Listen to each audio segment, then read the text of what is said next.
इस टॉपिक में हम कंटिन्यूस रैंडम वेरिएबल का मोड फाइंड करेंगे। हमने पिछले टॉपिक में डिस्क्रीट रैंडम वेरिएबल का मोड फाइंड किया था। उस टॉपिक में हमने मोड को डिफ़ाइन किया था कि ये हमारे पास एक ऐसी वैल्यू होती है जो किसी डिस्ट्रीब्यूशन के प्रोबेबिलिटी मैथ फंक्शन को मैक्सिमाइज़ करती है। तो ये हम पिछले टॉपिक में डिस्कस कर चुके हैं, इसलिए इस टॉपिक में हम इसको डिस्कस नहीं करेंगे। ये डेफिनेशन ऑलरेडी डिस्कस हो चुकी है। पिछले टॉपिक में हमने सीखा कि अगर हमारे पास रैंडम वेरिएबल डिस्क्रीट हो तो उस सूरत में हम उसका मोड कैसे फाइंड कर सकते हैं। इस टॉपिक में हम देखेंगे कि अगर हमारे पास रैंडम वेरिएबल कंटिन्यूस हो तो उसका मोड कैसे फाइंड करते हैं। तो यहाँ पे कंटिन्यूस रैंडम वेरिएबल के मोड को फाइंड करने का प्रोसीजर लिखा हुआ है। सबसे पहले हमने उस प्रोबेबिलिटी डेंसिटी फंक्शन का फर्स्ट डेरिवेटिव फाइंड करना है। जो फंक्शन हमें गिवन होगा उस फंक्शन का फर्स्ट डेरिवेटिव फाइंड करना है और उसको ज़ीरो पुट करना है और इसके बाद जो इक्वेशन होगी उसको x के लिए सॉल्व करना है, यानी कि x की वैल्यू फाइंड करनी है। ये इसका पहला स्टेप है। जो फर्स्ट डेरिवेटिव आया था उसका सेकंड डेरिवेटिव फाइंड करना है और उस सेकंड डेरिवेटिव में हमने x की वो वैल्यू पुट करनी है जो हमने फर्स्ट डेरिवेटिव से निकाली थी, यानी कि फर्स्ट डेरिवेटिव को ज़ीरो पुट करने के बाद x की जो वैल्यू फाइंड की थी वो वैल्यू हमने सेकंड डेरिवेटिव में पुट करनी है। ये इसका सेकंड स्टेप है। थर्ड स्टेप में ये लिखा हुआ है कि अगर हम x की वो वैल्यू सेकंड डेरिवेटिव में पुट करते हैं और उसकी वैल्यू नेगेटिव आ जाती है तो x की ये वैल्यू हमारे पास मोड होगी, यानी कि x की इस वैल्यू पे प्रोबेबिलिटी डेंसिटी फंक्शन मैक्सिमम होगा। इस कॉन्सेप्ट को हम एक एग्जांपल की मदद से समझते हैं। हमारे पास एक प्रोबेबिलिटी डेंसिटी फंक्शन दिया हुआ है जो कि किसके बराबर है 1/2 एक्स स्क्वेयर ई की पावर माइनस एक्स।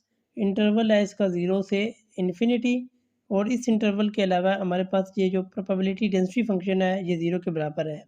हमारे पास जो प्रोबेबिलिटी डेंसिटी फंक्शन है 1/2 एक्स स्क्वेयर ई की पावर माइनस एक्स, हम इसका फर्स्ट डेरिवेटिव लेंगे। तो यहाँ पे देखें ये लिखा हुआ है कि इस फंक्शन का डेरिवेटिव, तो अगले स्टेप में ये 1/2 कांस्टेंट है इसको हमने बाहर निकाल लिया, तो बाकी हमारे पास क्या बचा d/dx into x square E की पावर माइनस एक्स, यानी कि ब्रैकेट के अंदर जो टर्म है इसका डेरिवेटिव फाइंड करना है। तो जब हम इस फंक्शन का डेरिवेटिव फाइंड करेंगे तो हम देखते हैं कि ब्रैकेट में दो रकमें हैं एक्स स्क्वेयर और ई की पावर माइनस एक्स, तो ये दोनों मल्टीप्लाई हो रही हैं। अगर इन दोनों का डेरिवेटिव फाइंड करना चाहते हैं तो प्रोडक्ट रूल लगाना पड़ेगा। तो ये देखें एक्स स्क्वेयर ऐसे लिखा और ई की पावर माइनस एक्स का डेरिवेटिव फाइंड किया, प्लस ई की पावर माइनस एक्स को ऐसे लिखा और एक्स स्क्वेयर का डेरिवेटिव लिखा, तो ये हमारे पास इसके बराबर आएगा। तो यहाँ पे ये फर्स्ट डेरिवेटिव लिखा हुआ है इसको हम ज़ीरो पुट करेंगे और x की वैल्यू फाइंड करेंगे जो कि सिंप्लीफिकेशन के बाद 2 के बराबर आती है। ये जो वैल्यू x की 2 आई है ये सेकंड डेरिवेटिव में पुट करेंगे। इसके बाद देखेंगे कि वाकई ये नेगेटिव आ रही है या नहीं आ रही, तो हम ये देखेंगे कि सेकंड डेरिवेटिव नेगेटिव आ रहा है या पॉजिटिव आ रहा है। अगर ये सेकंड डेरिवेटिव की वैल्यू नेगेटिव आ जाती है तो इसका मतलब ये होगा कि x की वैल्यू 2 पे ये फंक्शन मैक्सिमम है, इसलिए ये वैल्यू मोड के बराबर है। पिछली स्लाइड में हमने फर्स्ट डेरिवेटिव निकाला जो इसके बराबर था। इसके बाद हम इसका सेकंड डेरिवेटिव फाइंड करेंगे, तो दो बार प्रोडक्ट रूल लगेगा, एक बार यहाँ पे और एक बार यहाँ पे।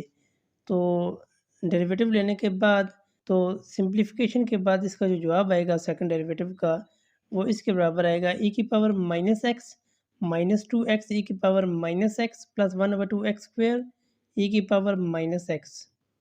एक्स की वैल्यू हमने 2 फाइंड की थी, तो ये 2 यहाँ पे पुट करेंगे एक्स की जगह, तो हमारे पास जो जवाब आएगा वो किसके बराबर आएगा माइनस ई की पावर माइनस 2।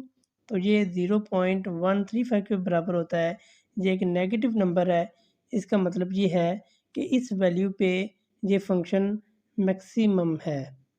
कि ये जो 2 है ये मोड ऑफ द डिस्ट्रीब्यूशन है।